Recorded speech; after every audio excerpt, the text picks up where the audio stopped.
gente! Oi, eu sou o Baruzinho. E esse é o curso de formação em boas práticas de coleta e manejo de frutos nativos e estruturação de negócios comunitários sustentáveis, realizados pela ECOA em parceria com o Centro de Produção, Pesquisa e Capacitação do Cerrado, com o apoio da Fundação Banco do Brasil.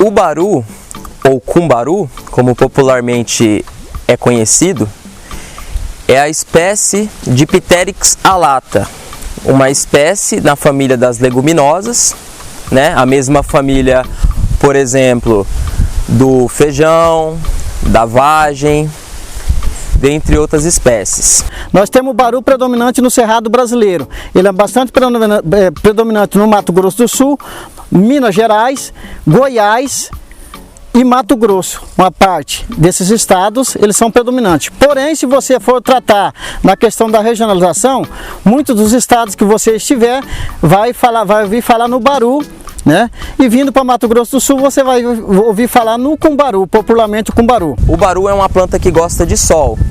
Então, se você vai a campo para tentar coletar o baru, você não vai encontrar o baru, por exemplo, numa formação de cerradão, que é uma formação florestal, que forma bosque, que geralmente no interior desse bosque não há muita luminosidade.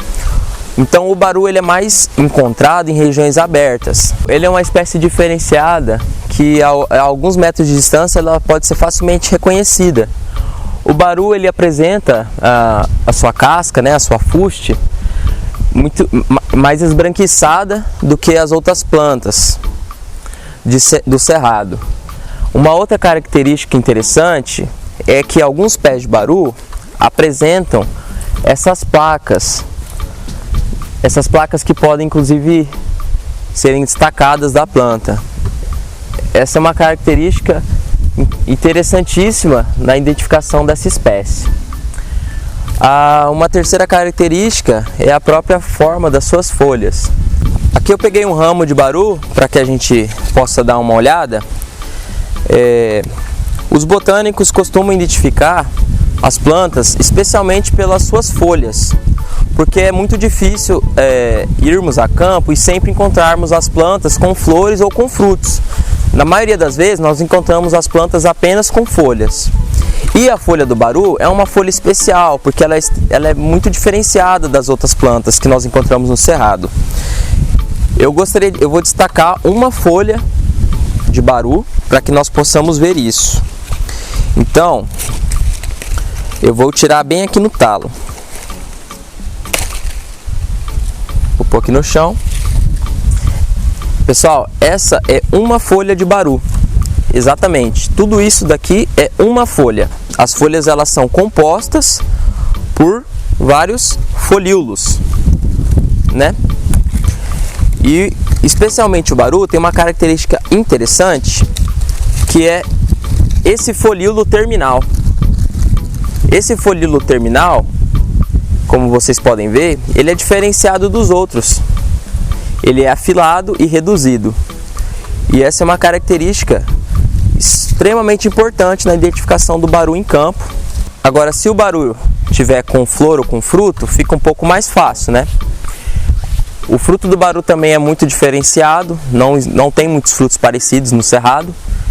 É um fruto que é uma castanha marrom, semisférica. Ele tem uma polpa, mais popularmente chamada por polpa, aqui. Depois da polpa ele tem o madeiro dele, o pessoal fala madeirinha do baru, mais popularmente. E depois nós vamos ter a amêndola do baru, que é a castanha que normalmente a gente trabalha visando capital financeiro, né? Hoje a gente extrai a castanha do baru, que é, além de gerar gerar recurso financeiro para as famílias que trabalham no extrativismo do baru, ela é comestível, ela tem várias receitas, feitas várias receitas.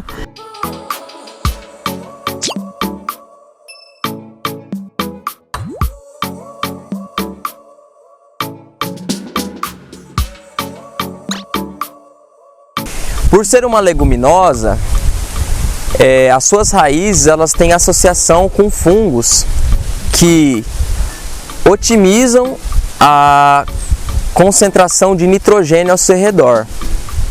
E como muitos sabem, o nitrogênio é um dos nutrientes mais importantes para as plantas. Não é à toa que o adubo NPK, né, NPK é a sigla para N de nitrogênio, P de fósforo e K de potássio. Então, o N vindo primeiro é o nutriente mais importante para o crescimento e desenvolvimento das plantas. O que eu quero dizer com isso? Quero dizer que o baru, por captar o nitrogênio, por aumentar a concentração deste no solo ao seu redor, ele é uma planta muito favorável para as outras plantas. Então, ela não é uma planta agressiva que compete com as outras. E ele é próprio para o desenvolvimento produtivo da pequena propriedade em si, né? O baru aqui, você tem o baru, ele está elementar e casa muito bem com as outras árvores. Ao mesmo lado, aqui do lado do baru, não temos 2 metros aqui, cresceu uma árvore chamada pau-óleo, popularmente conhecida como pau-óleo ou copaíba, né? Olha para vocês verem o quanto está bonito igual o baru. Além do que, em ambas delas, né, se você olhar o pasto agora, nós estamos passamos por uma geada, né, o nosso estado está passando por uma geada, a nossa região passou por uma geada, mas o pasto debaixo do baru, ele continua verde. Então aqui nós temos um consórcio, né, de plantas nativas, num sistema silvopastoril, que ele pode ser adaptado para um sistema agroflorestal, ou seja, o baru, onde você planta baru, você pode plantar a melancia, consorciar o milho, consorciar o feijão, né? Ter todo um consórcio das espécies em que a sua família vai consumir e ao mesmo tempo, a hora que chegar no pico da produção do baru, você vai ter a oferta monetária da produção do baru, tanto em espécie madeireira como espécie frutífera, ou seja, adquirindo a sua castanha, né? Então essas são experiências que a gente tem de fato em que muda, né, essa questão da sustentabilidade da propriedade, tanto no sustentável ambiental como no sustentável econômico das famílias, né? Por ela ser essencial, porque realmente ela de maneira alguma ela não vai prejudicar outras espécies. Onde tem um baru, ela pura e simplesmente vai fortalecer as outras espécies, seja ela espécie nativa ou seja ela de espécies convencionais. Ela não prejudica o lençol freático da água, né? Nós estamos vivenciando uma propriedade aqui, né? E estamos mostrando para vocês uma lagoa, né? Então essa água não vai afetar o solo, não vai afetar a oferta de água que você tiver na sua propriedade. Pelo contrário, ela vai enriquecer a oferta de água na sua propriedade. A gente preserva ela porque ela não afeta o pasto nem o pomar. E a gente tem aqui o pomar, que está aqui a prova que vocês viram. E sem contar que a gente tem a renda, né, do combaru, que ele produz muito bem. E o pasto também debaixo dele fica muito bonito porque ele goteja de noite. E tem gente que tem medo de deixar ele no pasto, de acabar o pasto, né? E a gente não deve ter medo de ter o combaru, porque ele é uma árvore muito abençoada por Deus. O pico do baru, ele começa a produzir a partir do momento de uma árvore dessa com seus 5, 6 anos de idade, no tronco nessa dimensão, com um tronco de 25 a 30 centímetros, 5 a 6 anos. Aí o pico de produção, ela vai até uma árvore adulta, até os seus 15, 17, 20 anos, e aí ela começa a reduzir o pico de produção. Ou seja, qual é o momento que você vai conhecer a redução de pico de produção dela? Ela vai diminuir os seus frutos. Quanto mais idosa a árvore fica, ela aumenta o tronco, ela vai ter um tronco aí em torno de 55, 70 centímetros de tronco, né?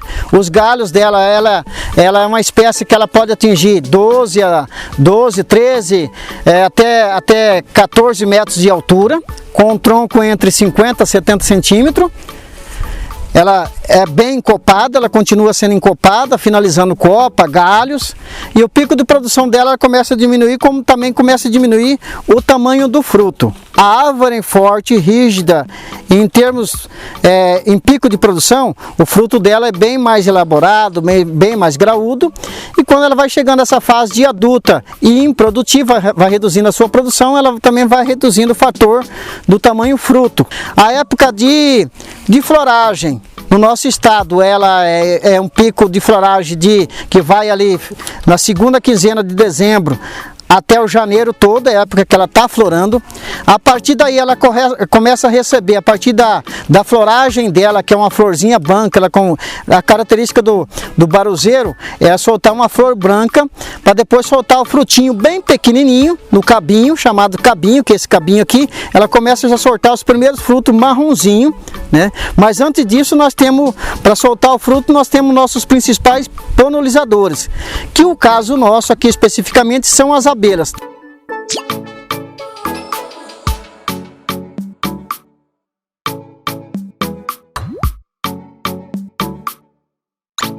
Nosso disseminador de semente, a gente usa comentar aqui, nas nossas rodadas de conversa, que o morcego, ele é o plantador natural nosso. Ele é o nosso plantador natural. Ou seja, à noite ele faz a coleta e ele vai soltar isso a 3, 4 quilômetros daqui.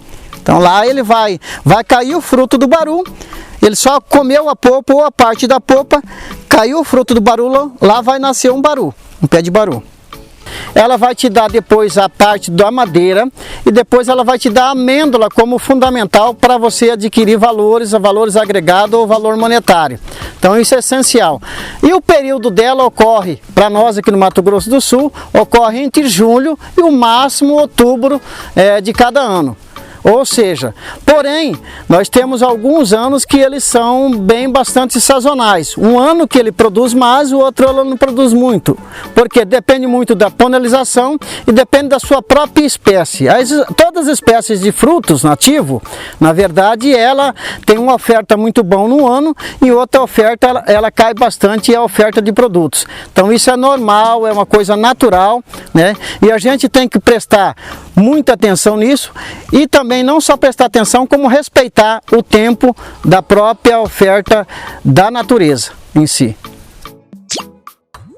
Para fortalecer as fontes de água nas propriedades, faça uma cerca de 25 metros em torno das fontes e deixe as vegetações se refazerem naturalmente.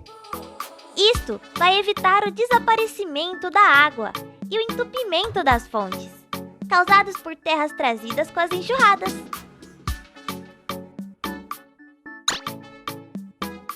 Olá pessoal, na próxima aula vamos falar sobre a coleta do fruto do baru.